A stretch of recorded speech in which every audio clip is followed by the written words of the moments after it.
ఒకరోజు ఇలాంటి క్లాసులో ఏపీజే అబ్దుల్ కలాం గారు విజన్ 2020 అనే ప్రోగ్రాంలో భాగంగా మన ఇండియా మొత్తం మీద ప్రతి స్కూల్కి కూడా వెళ్ళి పిల్లలతో అబ్దుల్ కలాం గారు మాట్లాడేవాళ్ళు. ఆ భాగంలో ఒకసారి ఒక స్కూల్కి వెళ్ళి ఇలా మీలాంటి స్కూల్కి వెళ్ళి ఆయన స్టూడెంట్స్ని అడిగాడు అన్నమాట, మీలో జీవితంలో ఏం అవ్వాలని కోరుకుంటున్నారంటే ఎవరో నిలబడలేదు, ఎవరో సమాధానం చెప్పలేదు. బట్ ఒక అబ్బాయి నిలబడ్డాడు.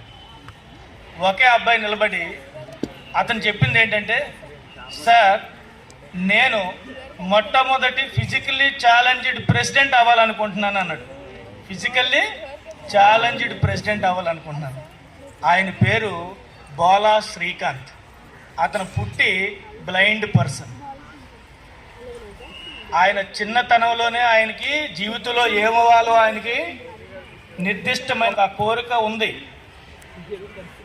సో ఆయన గురించి చెప్పుకోవాలంటే ఆయన మచిలీపట్నంలో ఒక చిన్న గ్రామంలో పుట్టిన తర్వాత ఆ చుట్టుపక్కల వాళ్ళందరూ కూడా బ్లైండ్గా పుట్టాడు ఇతను, మీరు చచ్చిపోతే ఈ బిడ్డను ఎవరు పెంచుతారు, ఏదో రకంగా తనని క్లోజ్ చేసేయండి అంటే తండ్రి తల్లి ఆ బిడ్డను తీసుకొని తనకున్న పొలంలోకి వెళ్ళి ఒక గొయ్యి తవ్వి అందులో పెట్టేద్దారన్న సమయంలో ఆ తల్లి ప్రేమతో ఏదో ఒకటి అవుద్దండి, మనం ఇతన్ని క్లోజ్ చేయొద్దు అని ప్రేమతో ఇంటికి తీసుకొచ్చింది.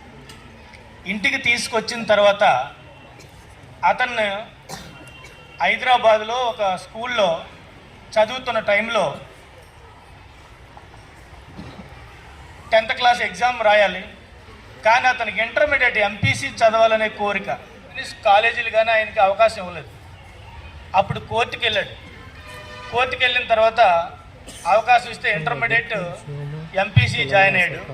98%తో పాస్ అయ్యాడు. 98%. కోర్టు తీర్పు రావడానికి లేట్ అయింది. మీ అందరికీ తెలుసు, ఏదైనా ఒక కోర్టుకు వెళ్తే వెంటనే రాదు కదా. 10th అయిన తర్వాత అతను కోర్టుకు వెళ్ళి ఆర్డర్ తెచ్చుకోవడానికి ఒక 6 నెలలు లేట్ అయింది. 6 నెలల తర్వాత జాయిన్ అయినా కూడా ఆయనకి 98%తో పాస్ అయ్యాడు. ఆ తర్వాత ఐఐటిలో అతను చదవాలనే కోరిక, ఇంజనీరింగ్ టెక్నికల్ ఎడ్యుకేషన్. కానీ బ్లైండ్ అనే ఒకే ఒక కారణంతో అతనికి సీట్ ఇవ్వలేదు. అయితే ఇక్కడ అవ్వలేదని యుఎస్ఏకి వెళ్ళారు.